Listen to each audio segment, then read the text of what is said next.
Hello everyone, welcome to today's class. आज इस video में हम लोग फ्लेमिंगो बुक से एक पोएम के बारे में जानेंगे जिसका नाम है माई मदर एट 66। इसको लिखा है कमला दास ने। फास्टिंग जैसे देखते हैं। Driving from my parents home to Cochin last Friday morning. Poet अपने मम्मी को लेके ड्राइव करके अपने घर से कोची एयरपोर्ट की ओर जा रही थी। Then I saw my mother besides मी।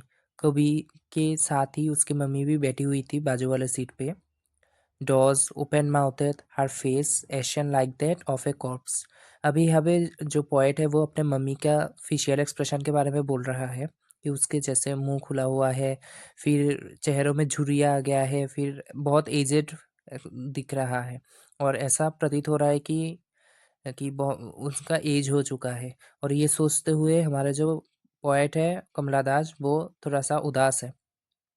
क्यों उदास है? क्योंकि उसको अपने मम्मी को खोने का जो एक फीलिंग है वो आ रही थी कि because she was as old as she looked soon, but soon put that thought away. अपने मम्मी को खोने का जो एक डर रहता है हर किसी को, अपने पेरेंट्स को खोने का, उस थॉट को वो अभी भूलना चाहती थी और बाहर की दुनिया को वो देखना चाहती थी।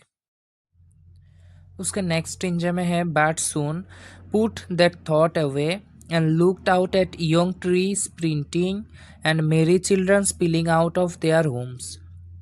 इस लाइन का मीनिंग है जैसे पहले स्टेंजा में थे कि पोइट के मन में अपने पेरेंट्स को खोने का, एजेड होने की वजह से जो मरने का जो एक डर रहता है, कहीं डेथ उसकी मम्मी को कंज्यूम ना कर जाए, उस थॉट प्रोसेस को वो अभी भूलना चाहती थी। भूल के वो बाहर की दुनिया में, जो बाहर का संसार जीवन से जो भरपूर तथा गतिविधियों से जो भरा पड़ा था ना, उस नेचर को वो फील करना चाहती थी। जैसे छोटे छोटे वृक्ष पीछे छोड़ दौड़ते हुए प्रतीत हो रहा था। जैसे जैसे वो लोग स्पीड से आगे बढ़ रहे थे, मानो आसपास वाले जो पेड़ पौधे हैं वो पीछे छूट रहा था। और छोटे छोटे बच्चे अपने घर से, जैसे अपने घरों से बाहर निकलते हुए बच्चे, बहुत खिलखिलाता हुआ चेहरा दिख रहा था। अभी तीसरी स्ट्रेंजा में है but after the airport security check standing a few years away I looked again at her, wan pale and a late winter moon.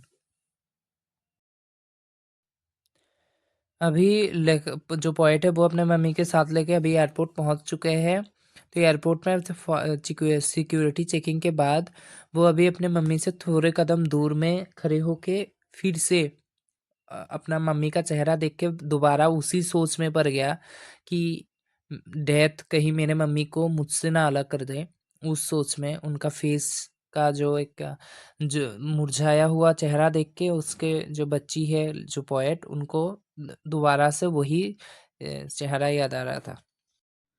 Exam के पॉइंट ऑफ व्यू से अगर देखा जाए, जो अंडरलाइन किया हुआ स्टेंजा है लेट विंटर मून, यहाँ पे लेट विंटर मून किसको सिंबलाइज करता है? लेट विंटर मून डालनेस और लाइफलेसनेस को सिंबलाइज करता है। जैसे पोएट की मम्मी का चेहरा एज होते होते जैसे मुरझाया हुआ है, वो भी डालनेस और लाइफलेस के इंडिकेशन देता है, वैसे ही लेट विंटर मून भी उसी का ही सिंबलाइजेशन दे रहा है। फोर्थ और आखिरी स्टेंजा में and felt that old familiar ache, my childhood fear. But all I said was, see you soon, Amma. All I did was smile and smile and smile. यहाँ पे फेमिलियर एक का क्या मतलब है?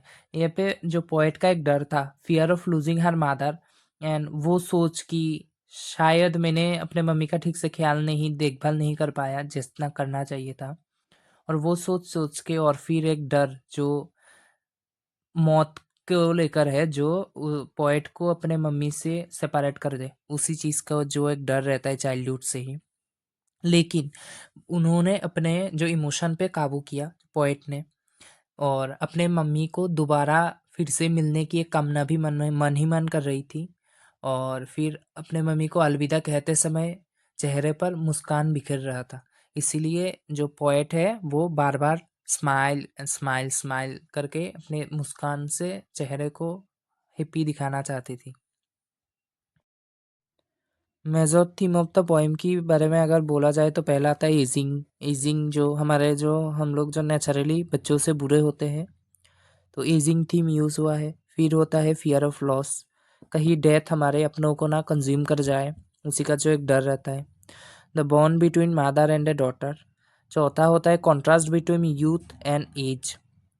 युवा लोगों के अंदर जो एनर्जी भरा पूरा रहता है और जो एजेड लोगों में जो एक मुरझाया हुआ चेहरा रहता है, उसी के बीच को कॉन्ट्रास्ट किया गया है। फिर लव, सिंपैथी और पेन को भी दिखाया गया है।